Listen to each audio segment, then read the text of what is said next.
AP CM Chandrababu స్వగ్రామం నారావారిపల్లెలో సంక్రాంతి సంబరాలు ఘనంగా జరుగుతున్నాయి. ఈ సంబరాల్లో సీఎం చంద్రబాబుతో పాటు ఆయన సతీమణి నారా భువనేశ్వరి కుటుంబ సభ్యులు పాల్గొన్నారు. సంక్రాంతి పండుగ సందర్భంగా నారావారిపల్లెలో పలు ముఖ్యమైన ప్రాజెక్టులను సీఎం ప్రారంభించడంతో పాటు శంకుస్థాపనలు చేశారు. ముఖ్యంగా రంగంపేట, భీమవరం నుంచి లింగేశ్వర ఆలయానికి వెళ్లే తార్ రోడ్డును సీఎం ప్రారంభించారు. అలాగే చంద్రగిరి మండల ప్రజలకు సాగునీరు, తిరుమల తిరుపతికి తాగునీరు అందించేందుకు నీవా బ్రాంచ్ కెనాల్ నుంచి కళ్యాణ్ డ్యాంకు కృష్ణా జలాలను తీసుకురావడానికి 126 కోట్లతో మూలపల్లి చెరువు వద్ద శంకుస్థాపన చేశారు. సంక్రాంతి సంబరాల్లో భాగంగా ఏర్పాటు చేసిన వివిధ క్రీడా పోటీల్లో సీఎం చంద్రబాబు మనవడు దేవాంశ్ ఉత్సాహంగా పాల్గొన్నాడు. ఆయా పోటీలను సీఎం కుటుంబ సభ్యులు తిలకించారు. అనంతరం విజేతలకు చంద్రబాబు, భువనేశ్వరి బహుమతులు అందజేశారు. మనవడు క్రీడా పోటీల్లో ఉత్సాహంగా పాల్గొనడంతో తాతయ్య మురిసిపోయారు. రాజధాని అమరావతిపై జగన్ చేసిన వ్యాఖ్యలు హాస్యాస్పదమని మంత్రి ఆనం రామనారాయణ రెడ్డి అన్నారు. 5 ఏళ్లు రాష్ట్రాన్ని అర్థం పర్థం లేకుండా పాలించారని మండిపడ్డారు. అధికారంలో ఉన్న 5 ఏళ్లు కేవలం 2% పోలవరం పనులు చేసిన జగన్ ఇప్పుడు అన్ని నేనే చేశానని చెప్పడం విడ్డూరంగా ఉందన్నారు. కాకినాడ జిల్లా సార్లంకపల్లిలో అగ్ని ప్రమాదంపై సీఎం చంద్రబాబు సమీక్ష నిర్వహించారు. అగ్ని ప్రమాద ఘటనలో మొత్తం 38 తాటాకి ఇళ్లు దగ్ధమయ్యాయని చంద్రబాబు బాధితులను అన్ని విధాలా ఆదుకోవాలని అధికారులను ఆదేశించారు. ఇల్లు కోల్పోయిన వారికి కొత్త ఇల్లు మంజూరు చేయాలని ఆదేశించారు. బాధిత కుటుంబాలకు తక్షణ సాయంగా 25,000 రూపాయల చొప్పున ప్రకటించారు. కాకినాడ జిల్లా రౌతులపూడి మండలంలోని సారలంక అగ్ని ప్రమాద బాధితులకు కూటమి ప్రభుత్వం అండగా నిలిచింది. సీఎం చంద్రబాబు ఆదేశాలతో అధికారులు నిత్యావసర వస్తువులు, దుప్పట్లు, వస్త్రాలు పంపిణీ చేశారు. రాత్రి టెంట్లు వేసి గూడు కల్పించారు. సీఎం ఆదేశాలతో ఎంపీ సానా సతీష్, ప్రతిపాడు ఎమ్మెల్యే సత్యప్రభ బాధితుల దగ్గరకు వెళ్లారు. బాధితులకు భోజన సదుపాయం ఏర్పాటు చేశారు. కాలిపోయిన గుడిసెల స్థానంలో కొత్తవి నిర్మించాలని, బాధితులకు తక్షణ సాయం కింద 25,000 రూపాయల చొప్పున సాయం చేయాలని సీఎం ఆదేశించారు.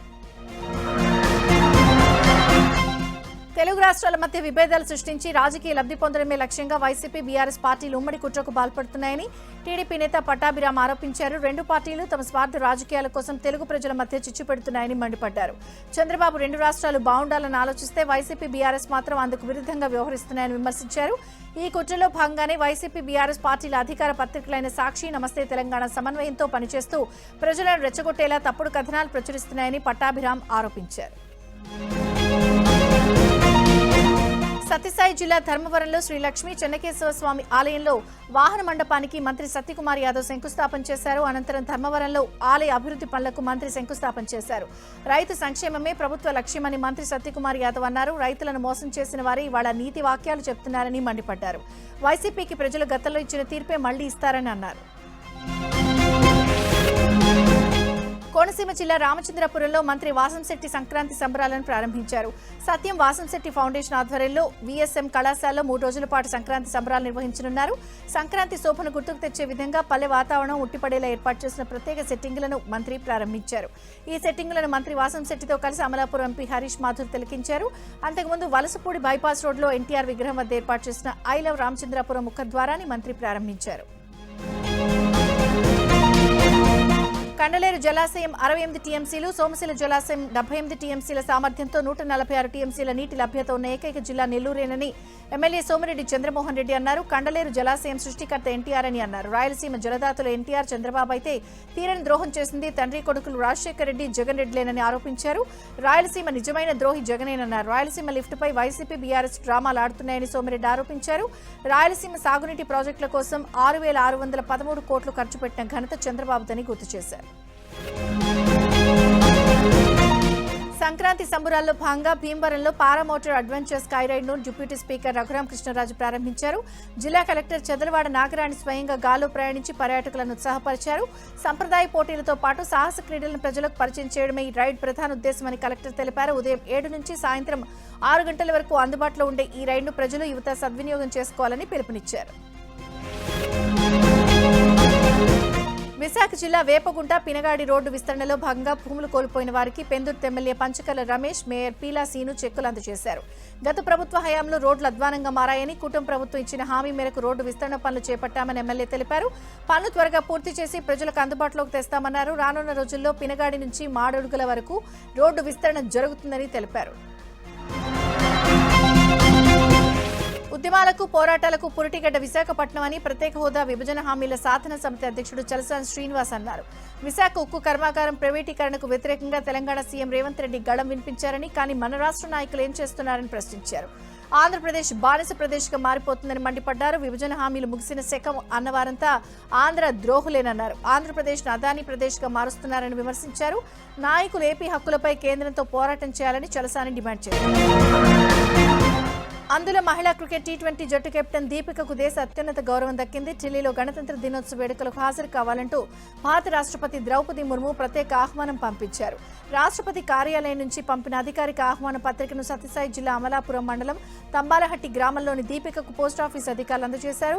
భారత అంధుల క్రికెట్ జట్టుకు నాయకత్వం వహిస్తూ అంతర్జాతీయ స్థాయిలో దేశానికి గుర్తింపు తీసుకొచ్చిన దీపిక ప్రతిభకు ఇది నిదర్శనమని క్రీడాభిమానులు అభినందనలు తెలిపారు. తెలంగాణలో త్వరలో మున్సిపల్ ఎన్నికలు జరగనున్న నేపథ్యంలో రాష్ట్ర ఎన్నికల సంఘం తుది ఓటర్ల జాబితాను ప్రకటించింది. ఎన్నికలు జరగనున్న మున్సిపాలిటీలు, కార్పొరేషన్లలో 52,43,023 మంది ఓటర్లున్నట్టు వెల్లడించింది. వీరిలో 25,62,369 మంది పురుష ఓటర్లు కాగా 26,80,014 మంది మహిళా ఓటర్లు, 640 మంది ట్రాన్స్జెండర్ ఓటర్లు ఉన్నారు. మంచుకొండ ఎత్తిపోతల పథకాన్ని మంత్రి తుమ్మల నాగేశ్వరరావు జాతికి అంకితం చేశారు. ఖమ్మం జిల్లా రఘునాథపాలెంలో మంచుకొండ ఎత్తిపోతల పథకం పనులు మొదటి దశ పూర్తయ్యాయి. 66 కోట్లతో పూర్తయిన మొదటి దశ పనులను మంత్రి తుమ్మల ప్రారంభించారు. ఈ లిఫ్ట్ ద్వారా రఘునాథపాలెం మండలంలో సాగునీటి సమస్య తీర్చడంతో పాటు భూగర్భ జలాలు పెరుగుతున్నాయని రైతులు సంతోషం వ్యక్తం చేస్తున్నారు. తెలంగాణ వైద్య విధాన పరిషత్ను సెకండరీ హెల్త్ కేర్ గా మారుస్తున్నట్లు మంత్రి దామోదర్ రాజనరసింహ తెలిపారు. త్వరలో నూతన హెల్త్ పాలసీ రూపొందిస్తామన్నారు. కోఠీలోని ఉస్మానియా మెడికల్ కాలేజీ గ్రౌండ్స్ లో జరిగిన కార్యక్రమంలో 1257 మంది గ్రేడ్ 2 ఉద్యోగులు ల్యాబ్ టెక్నీషియన్లకు నియామక పత్రాలు అందజేశారు. కవితను కాంగ్రెస్ పార్టీలో చేర్చుకునే అవకాశమే లేదని పీసీసీ చీఫ్ మహేష్ కుమార్ గౌడ్ స్పష్టం చేశారు. కేసీఆర్ కుటుంబ అవినీతి కవిత మాటల్లోనే తెలుస్తుందని, బీఆర్ఎస్ కు భవిష్యత్తు లేదని విమర్శించారు. ఏప్రిల్లో కార్పొరేషన్ పదవుల భర్తీ, శాస్త్రీయంగా జిల్లాల పునర్విభజన ఉంటుందని తెలిపారు. సీఎం రేవంత్ రెడ్డి పారదర్శక పాలన అందిస్తున్నారని, సీఎంకు మంత్రుల మధ్య ఎలాంటి విభేదాలు లేవని ఆయన స్పష్టం చేశారు. వీబీ జీరాంజీ పథకంతో ఉపాధి కూలీల ఆదాయం రెట్టింపు అవుతుందని కేంద్ర మంత్రి బండి సంజయ్ అన్నారు. ఈ పథకం ద్వారా ఏడాదికి 200 రోజుల ఉపాధి దొరుకుతుందని చెప్పారు. పనుల విషయంలో కేంద్రం జోక్యం ఉందన్నారు. ఈ పథకం కోసం గతంలో కంటే అదనంగా 17,000 కోట్లు వెచ్చిస్తున్నామని, తెలంగాణలో ఈ పథకం అమలుకు అదనంగా 340 కోట్లు ఇవ్వబోతున్నామని చెప్పారు. రైతులకు న్యాయం చేసేలా దీన్ని తీసుకొచ్చామన్నారు. వ్యవసాయ సీజన్లో ఈ పథకం పనులు జరగవని, అప్పుడు కూలీలు అందుబాటులో ఉంటారని బండి సంజయ్ తెలిపారు.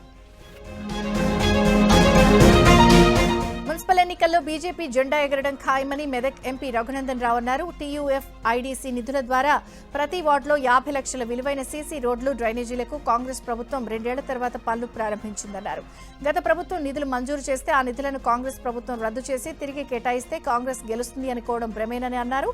దుబ్బాక్ 20 వార్డుల్లో బీజేపీ అభ్యర్థులు గెలవడం ఖాయమని ధీమా వ్యక్తం చేశారు. తనపై వస్తున్న ఆరోపణలు అవాస్తవమని ఏఐసీసీ కార్యదర్శి సంపత్ అన్నారు. సంపత్ అంటే అగ్గి అని, ముట్టుకుంటే మాడిపోతారని అన్నారు. కోట్ల రూపాయల ఆశ చూపి ఎన్ని పార్టీలు తనను మభ్యపెట్టిన అమ్మలాంటి కాంగ్రెస్ పార్టీని వదిలి రానని అన్నారు. కేటీఆర్ మీడియా తనపై విష ప్రచారం చేస్తోందని మండిపడ్డారు. భద్రాద్రి కొత్తగూడెంలో మంత్రి పొంగులేటి క్యాంప్ ఆఫీస్ ఆధ్వర్యంలో సంక్రాంతి ముగ్గుల పోటీలు ఘనంగా నిర్వహించారు. కొత్తగూడెం ప్రకాశం స్టేడియంలో నిర్వహించిన ముత్యాల ముగ్గుల పోటీతో పండుగ వాతావరణం నెలకొంది. ముగ్గులపై ఆసక్తి, పోటీతత్వం ఉన్న మహిళలు తమ ప్రతిభ చూపేందుకు మహిళలు, యువతులు తరలివచ్చారు. ముగ్గుల పోటీల్లో పాల్గొన్న 650 మంది మహిళలు, యువతులు రంగురంగుల రంగవల్లులతో ప్రకాశం స్టేడియంను ఇంద్రధనుస్సులా మార్చేశారు. ఈ పోటీలో ప్రతిభ కనపరిచిన విజేతలకు మంత్రి పొంగులేటి శ్రీనివాసరెడ్డి, ఖమ్మం ఎంపీ రామసహాయం రఘురామరెడ్డి నగదు బహుమతులను అందజేశారు. తెలంగాణ సంప్రదాయం, సంస్కృతిలో భాగంగా రత్నగిరి ఫౌండేషన్ ఆధ్వర్యంలో ముగ్గుల పోటీలు నిర్వహిస్తున్నామని మంత్రి జూపల్లి కృష్ణారావు తెలిపారు. ఈ సందర్భంగా నియోజకవర్గ ప్రజలకు సంక్రాంతి శుభాకాంక్షలు తెలిపారు. నాగర్ కర్నూలు జిల్లా కొల్లాపూర్లో రత్నగిరి ఫౌండేషన్ ఆధ్వర్యంలో సంక్రాంతి పండుగను పురస్కరించుకుని మహిళలకు ముగ్గుల పోటీలు నిర్వహించారు. ఆసక్తి కలిగిన 150 మంది మహిళలు ఈ పోటీల్లో పాల్గొని తమ ప్రతిభను కనబరిచారు. ముగ్గుల పోటీల్లో విజయం సాధించిన వారికి మంత్రి జూపల్లి నగదు బహుమతులు అందజేశారు. మంత్రి వివేక్ వెంకటస్వామికి నిరసన సెగ తగిలింది. సొంత నియోజకవర్గంతో పాటు సిద్దిపేట జిల్లాలోనూ మంత్రికి చేదు అనుభవం ఎదురైంది. మంచిర్యాల జిల్లా రామకృష్ణాపూర్ మున్సిపాలిటీలో పర్యటించిన మంత్రిని స్థానికులు నిలదీశారు. గెలిచి 2 ఏళ్లైనా సమస్యలు ఎందుకు పరిష్కరించడం లేదని నిలదీశారు. మంత్రి సర్ది చెప్పేందుకు ప్రయత్నించగా వారు వినిపించుకోలేదు. దీంతో సహనం కోల్పోయిన మంత్రి పోయి గవర్నమెంట్ ని అడుగు అంటూ వెళ్లిపోయారు. కాంగ్రెస్ ప్రభుత్వంపై ఫిషరీస్ కార్పొరేషన్ చైర్మన్ మెట్టు సాయి కుమార్ మరోసారి తన అభిమానాన్ని చాటుకున్నారు. రాహుల్ గాంధీ, రేవంత్, మహేష్ గౌడ్ ఫోటోలతో కూడిన ప్రత్యేక పతంగులను తయారు చేయించారు. గతంలోనూ కాంగ్రెస్ సంక్షేమ పథకాలను ప్రజలకు తెలియజేసేలా రైజింగ్ తెలంగాణ పేరుతో వినూత్న కార్యక్రమాలను నిర్వహించారు.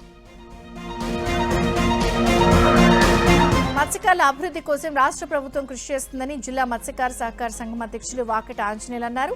నాగర్ కర్నూలు జిల్లా కొల్లాపూర్ మండలం సోమశిల కృష్ణానదిలో జిల్లా మత్స్యశాఖ ఆధ్వర్యంలో 10 లక్షల చేప పిల్లలను వదిలారు. రహుట, రోహు, బొచ్చ లాంటి వివిధ రకాల చేప పిల్లలను వదిలేశారు.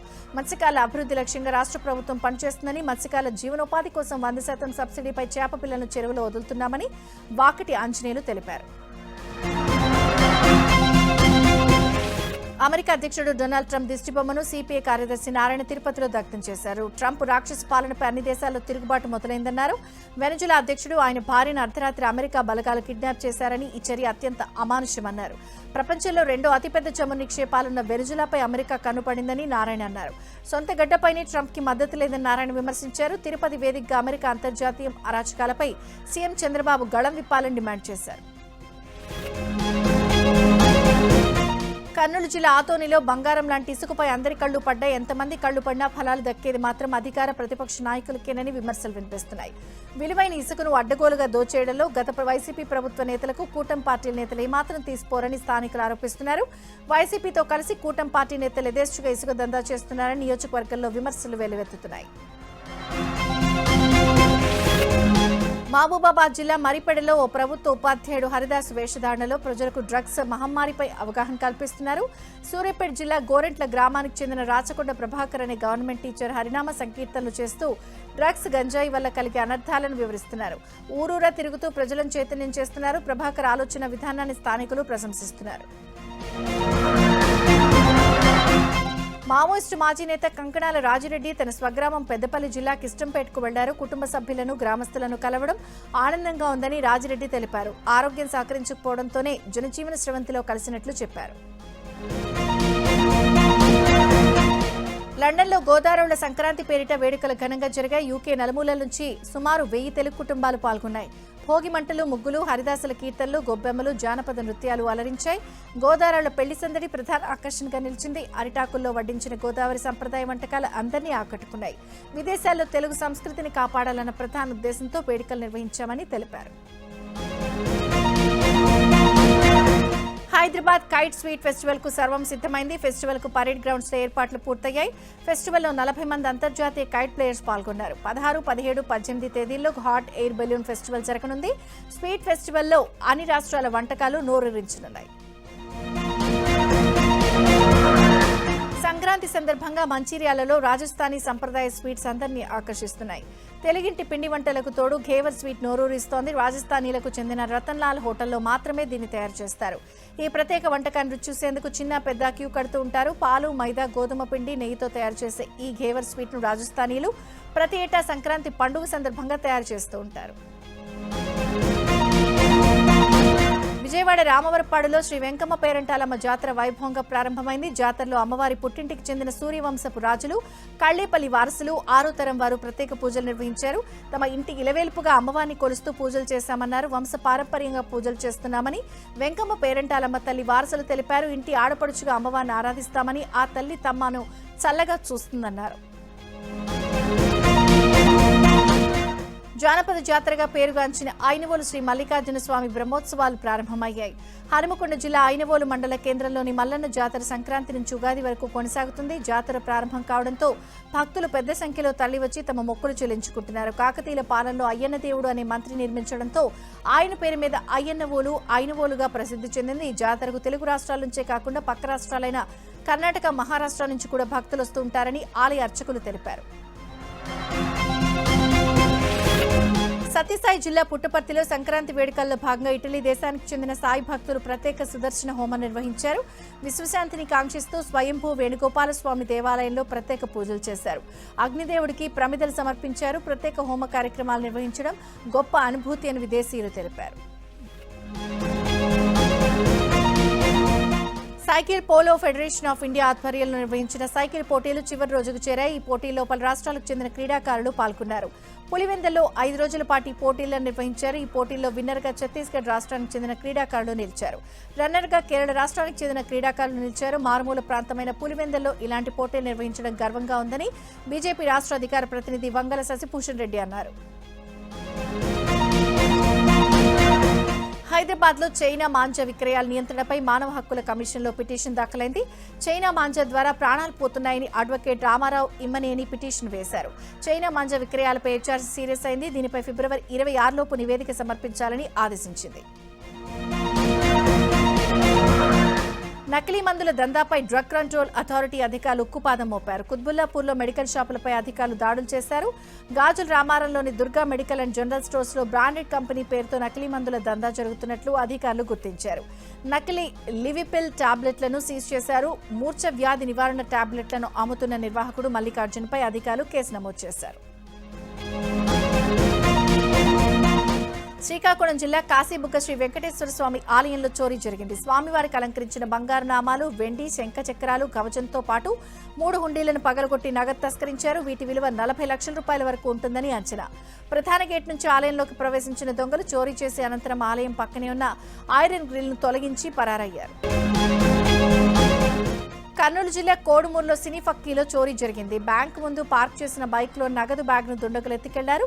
కోడుమూరు స్టేట్ బ్యాంక్ దగ్గర ఘటన జరిగింది. దేవనకొండ మండలం బి సెంటర్ గ్రామానికి చెందిన కాసిం వలి బంగారు ఆభరణాలు తాకట్టు పెట్టి 1,80,000 రుణం తీసుకున్నాడు. అనంతరం నగదు బ్యాగ్ను బైక్ మందు భాగంలో పెట్టి బ్యాంక్ ముందు పార్క్ చేసి లోపలికెళ్లాడు. తిరిగి వచ్చి చూసేసరికి నగదు బ్యాగ్ లేకపోవడంతో పోలీసులకు ఫిర్యాదు చేశాడు. సీసీ ఫుటేజ్ ఆధారంగా పోలీసులు దర్యాప్తు చేస్తున్నారు. సూర్యాపేట జిల్లా నేరేడుచర్లలో దొంగలు హల్చల్ చేశారు. జాన్ పహాడ్ రోడ్లో ఉన్న 2 వైన్ షాపుల్లో చోరీ చేశారు. నగదు, మద్యం బాటిళ్లను ఎత్తుకెళ్లారు. దొంగతనం దృశ్యాలు సీసీ కెమెరాలో రికార్డయ్యాయి. ఘటనపై వైన్ షాప్ యజమానులు పోలీసులకు ఫిర్యాదు చేశారు. అబ్దుల్లాపూర్ మెట్ ఇనాంగూడ వద్ద కట్టెల లోడ్తో వెళ్తున్న లారీ బోల్తా పడింది. రోడ్డుపై భారీగా కట్టెలు పడిపోవడంతో హైదరాబాద్ విజయవాడ నేషనల్ హైవేపై 6 కిలోమీటర్ల మేర భారీగా ట్రాఫిక్ జామ్ ఏర్పడింది. రంగంలోకి దిగిన పోలీసులు జేసీబీ సహాయంతో లారీని పక్కకు జరిపి కట్టెలను తొలగించారు. పాకిస్తాన్కు పాక్ ప్రేరేపిత ఉగ్రవాదులకు భారత army chief Upendra Dwivedi strong warning ఇచ్చారు. ఆపరేషన్ సింధూర్ కొనసాగుతోందని, దాడులకు దిగితే గట్టిగా బదులిస్తామని హెచ్చరికలు జారీ చేశారు. భారత సైన్యం, నిఘా సంస్థలు అప్రమత్తంగా ఉన్నాయన్నారు. జమ్మూ కశ్మీర్లో పరిస్థితి అదుపులోనే ఉందన్నారు. ప్రపంచ కీలక ఖనిజాల సరఫరా గొలుసులను బలోపేతం చేయడం, భద్రపరచడం లక్ష్యంగా G7 దేశాల క్రిటికల్ మినరల్స్ మంత్రివర్గం సమావేశమైంది. వ్యూహాత్మక రంగాల్లో పెరుగుతున్న ఆందోళనల మధ్య ఈ సమావేశం జరిగింది.